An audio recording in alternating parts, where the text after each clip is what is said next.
up, guys? This is another edition of Gags Goals Updates, the Road to 220, and this episode is sponsored by flip-flops and big squats. Just kidding, guys. We're not sponsored by any things, but hopefully you guys got a quick laugh before we get into the serious stuff. So another, we're going to get through the good, the bad, and the ugly. Overall, things are moving in the right direction. Things are definitely not perfect.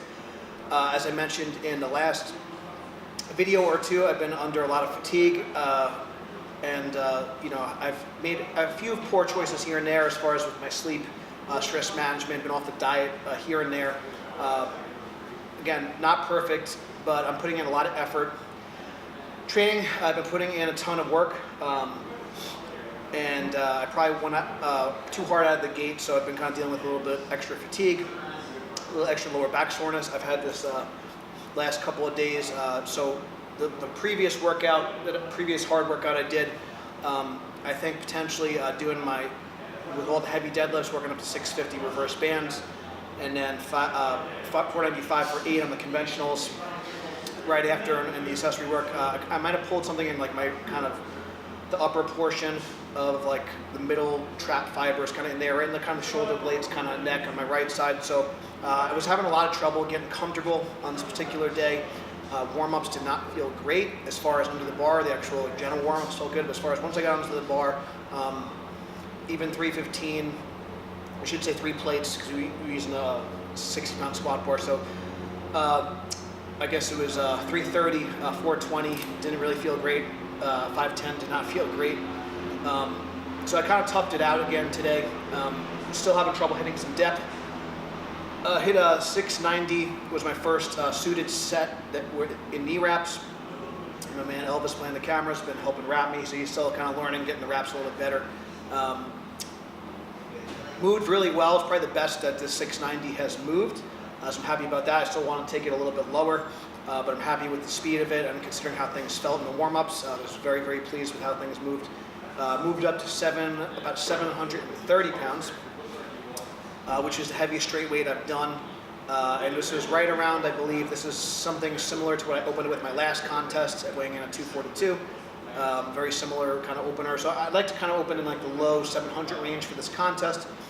So hitting 730 today, straight weight, that was a big win, just because it's the heaviest I've gone by about 30, 40 pounds this cycle in equipment.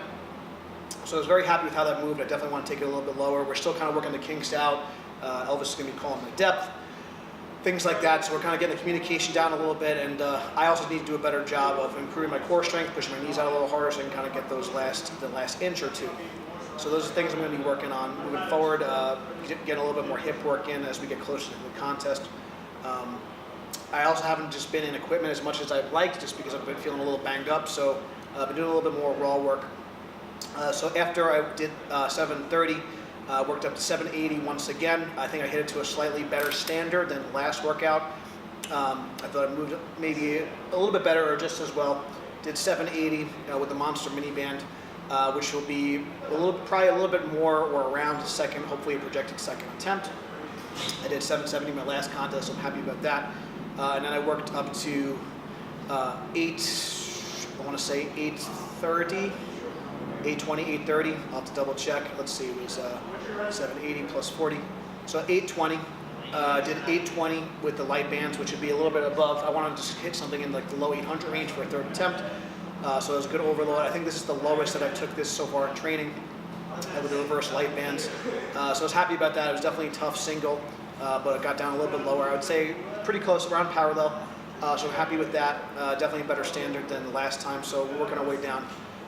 Did another down set. I did 8 reps at 510 pounds, using the 60-pound squat bar. Was not happy with the depth on these. Benny gave me a tight wrap on this particular set. It was probably a little bit too maybe aggressive, and also I was just kind of tired. My back was kind of bothering me a little bit from the rest of the work. So just got some work in. I just wanted to get a little bit of raw work in. Again, wasn't really too happy with the depth on these, but I got the work in. I wanted to kind of do a hard set of 8, accomplished there, but things could be better.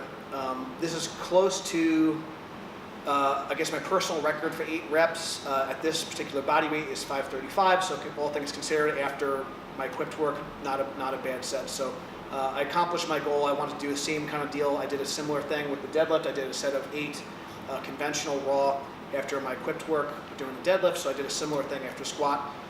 And one of the reasons I'm still doing kind of sets of 8 right now with the raw stuff is just I'm trying to hold on to as much muscle as possible as I'm dieting down, because again, it's not a really ideal situation dieting down to the weight class, but I'm trying to get that hypertrophy work in as well. So I'm keeping the reps. As I move into the next part of the training, I'll be kind of sticking more in the 3 to 5 rep range for my raw stuff, not doing as much sets of 8 unless it's 8 to 12, unless it's more of accessory work. So I'll be kind of going into more of a strength training phase. This will kind of end more of, hypertrophy-ish kind of training for like the raw stuff. After that, one thing I will be continue to do more of as we get closer to the meet is doing some more work with chains. Besides accommodating resistance, the weights are heavier at the top, lighter at the bottom. It's going to accommodate the strength curve a little bit more. Besides that, chains are really good for kind of matching the strength profile of equipped lifting, where you're going to get that boost at the bottom. And oftentimes, you kind of stall toward the top. So if you're a knee wrap lifter or you're an equipped lifter with briefs or squat suit or combination, the chains are going to kind of mimic, how the strength it's going to feel when you're in the suit. So learning to accelerate the weight, learning to push those sticking points is going to be really important. And it can be a great tool even if you're just a raw sleeve lifter, just to accommodate the strength curve, because you're not going to be really under a lot of load as you mechanically get stronger.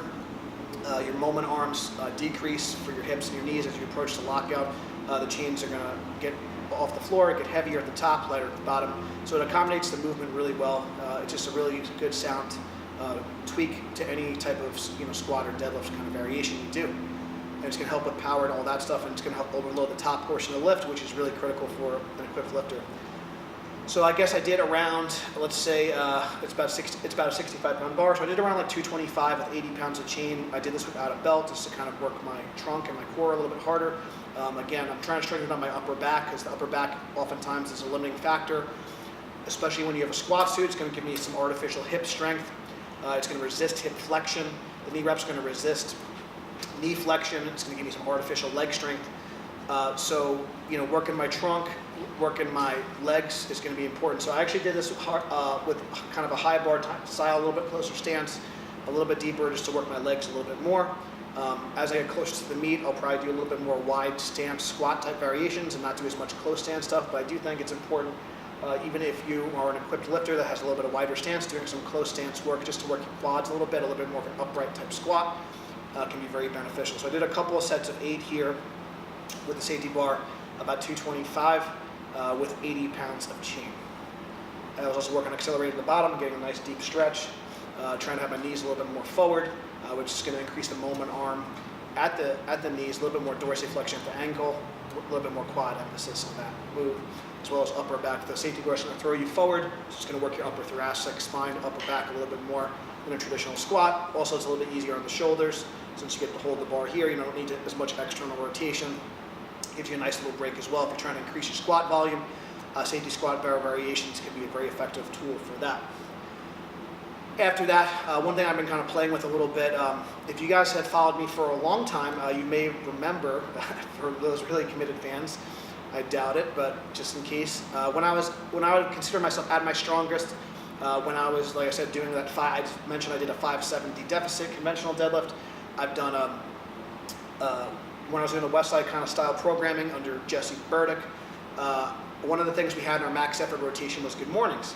And my back was, I wasn't as good of a technical lifter, but I was definitely my kind of most kind of bull strong, just overall strongest. And one of the things I was able to, my heaviest good mornings ever with a cambered bar was 600, 605 for 5, which is pretty crazy. So I had a very, very strong back.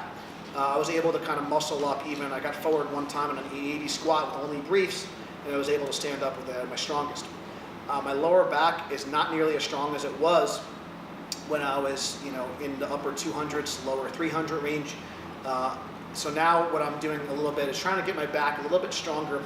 But one of the things that I'm doing is I'm doing a strict good morning, and you'll see with it more of a neutral spine. So we would consider that more of an arched back good morning, which we're just trying to maintain a neutral spine. So just a normal spinal alignment. There might be a slight kyphosis, a slight rounding in the upper back and a slight lower dose of slight arch extension in the lower back. So that's what we kind of mean when we say neutral spine. So we're trying to keep the spine kind of visibly as straight as possible and just focus on hip flexion. As you sit back, once your hips stop moving, you stop moving. Same thing, we kind of advocate a similar style in like a Romanian type deadlift. So again, we're trying to get pure hip flexion and just have the spine. So we're going to get a lot of lower back work through isometric contraction here. We're trying to resist spinal flexion when we do a arch back or a strict good morning. We did some wide stance work, we did some close stance works where they're going to mimic more positions of a conventional deadlift, or in the wide stance a sumo deadlift or an equipped squat. The closer stance will mimic more of a closed stance squat or a conventional deadlift. I also did some flex spine or some round back good mornings so this is kind of a controversial topic, but kind of the rationale is we're doing this with a very light load, something that we can tolerate, and we're trying to build our tolerance over time. Again, with lighter loads, a little bit more controlled movement here. So I'm going into hip flexion and then I'm going into spinal flexion after that, once I kind of reach end range. And the only reason we call this kind of imperfect training. And I don't do this all the time, and this is more of an advanced technique. And if you do have some lower back issues, I don't really advocate this, but it's just worth mentioning. And the rationale behind imperfect training is that if you kind of train in these imperfect positions, if you do get there in your sport, it's going to be beneficial. So one thing I've noticed as I've gotten lighter, I've had to be more of a technical lifter because I don't have the passive support from having a large stomach anymore. So I need my lower back, my core, my trunk, my abdominals, and my overall stability to be a lot better. So doing some very, very light kind of round back flex spine good mornings is just going to kind of help build my tolerance. And then if I do get into a bad spot and I do get a little forward, if I do get out of position, if things aren't perfect, 90% plus, I have a little wiggle room to fight it back in position. So this is the rationale kind of behind this. It's kind of, we call it imperfect training. And it is a more advanced technique. I also kind of, again, just noticed that on an extreme end, which again, I don't necessarily think it's maybe needed, I was able to do 605 pounds for 5 in a good morning with the belt, with a camber bar at my strongest as far as like just overall strong, not necessarily powerlifting total strong.